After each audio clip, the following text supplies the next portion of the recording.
Hello students, welcome to my YouTube channel Alphatech. तो कक्षा 10 में जो 15वां चैप्टर है मैथ में प्रायिकता, उसका हम आज 15वां क्वेश्चन सॉल्व करेंगे। 15.1 प्रश्नावली है और इसके पहले के जो प्रॉब्लम्स हैं उनको हमने सॉल्व किया है। आप हमारे चैनल की प्लेलिस्ट में जा करके देख सकते हैं। देखिए 15वां क्वेश्चन कहता क्या है कि ताश के 5 पत्ते हैं, ईंट का है, ईंट का दहला है, गुलाम है, बादशाह है और बेगम है और इक्का है। ठीक है, तो ये 5 पत्ते हैं, किसके हैं? ईंट के हैं, इसको ध्यान रखिएगा। और 5 पत्ते हैं, ठीक है, को पलट करके अच्छी प्रकार से फेंटा जाता है। फेंटने का मतलब मिक्स किया जाता है। ठीक है, इसमें से यादृच्छा एक पत्ता निकाला जाता है। ठीक है, रैंडमली एक पत्ता यहाँ से निकाला जाता है और इसकी क्या प्रायिकता है कि यह पत्ता एक बेगम है। ठीक है, मतलब कि उस पत्ते के बेगम होने की प्रायिकता क्या है। और पहला क्वेश्चन हो गया। दूसरा क्वेश्चन कहता है यदि बेगम निकल आती है तो उसे अलग रख दिया जाता है और अन्य पत्ता निकाला जाता है। इसकी क्या प्रायिकता है कि दूसरा निकाला गया पत्ता एक इक्का है या एक बेगम है। चलिए लगाना स्टार्ट करते हैं। सबसे पहले हम पहला क्वेश्चन लगाते हैं। पहला कहता है कि इसकी क्या प्रायिकता है कि पत्ता एक बेगम है। तो देखिए सबसे पहले हम क्या करते हैं, कुल ताश के 5 पत्ते हैं, कुल ताश के 5 पत्ते हैं, 5 पत्ते हैं, अतः कुल संभव परिणाम, अगर हम कुल संभव परिणाम देखें, चूँकि 5 ही पत्ते हैं तो कुल संभव परिणाम भी कितने हो जाएंगे? 5 ही हो जाएंगे। ठीक है, तो यहाँ पे 5 पत्ते थे तो संभव परिणाम कितने हो जाएंगे? 5 हो जाएंगे। अब हम घटना देखते हैं क्या है।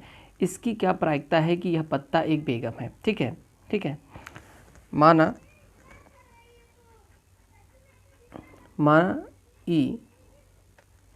माना ई क्या करता है, पत्ता बेगम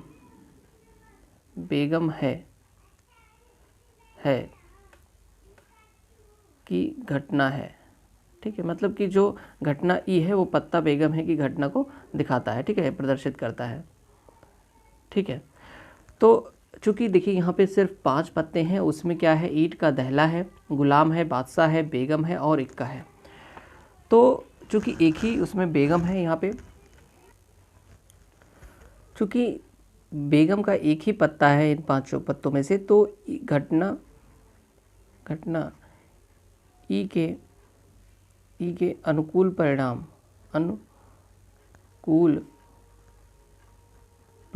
अगर हम देखें तो 1 हो जाएगा। ठीक, क्योंकि एक ही पत्ता है बेगम का तो 1 हो गया। ठीक है, अगर हम इसकी प्रायिकता निकालें, ठीक है, P ऑफ ई, यानी कि घटना ई क्या था, पत्ता बेगम है, एक घटना थी, इसकी प्रायिकता क्या हो जाएगी, तो घटना ई के अनुकूल परिणाम यानी कि 1 बटे में कुल संभव परिणाम कितने थे? 5 क्यों थे? क्योंकि 5 ही पत्ते थे कुल। ठीक है, तो ये 1/5 एक पत्ता बेगम है की प्रायिकता हो जाएगी। ठीक है, ये पहला क्वेश्चन हो गया। आइए दूसरा क्वेश्चन देखते हैं। दूसरा क्वेश्चन कहता है कि यदि बेगम निकल आती है तो उसे अलग रख दिया जाता है और उसका एक अन्य पत्ता निकाला जाता है, उसके बाद एक अन्य पत्ता निकाला जाता है। तो हमें प्रायिकता बतानी है कि दूसरा निकाला गया पत्ता एक इक्का है। देखिए यहाँ पर अब ध्यान से देखिएगा, ये घटना क्या कहती है, एक इक्का है। ठीक है, अब उन 5 पत्तों में से एक इक्का था। ठीक है, लेकिन यहाँ पर हुआ क्या है, इसके पहले ही बेगम निकल चुका है। देखिए यहाँ पर क्या है कि एक बेगम को निकाल लिया गया है, तो कितने पत्ते कुल बचे? कुल 4 पत्ते बचेंगे। ठीक है, तो कुल संभव परिणाम कितने हो जाएंगे? कुल संभव परिणाम 4 हो जाएंगे।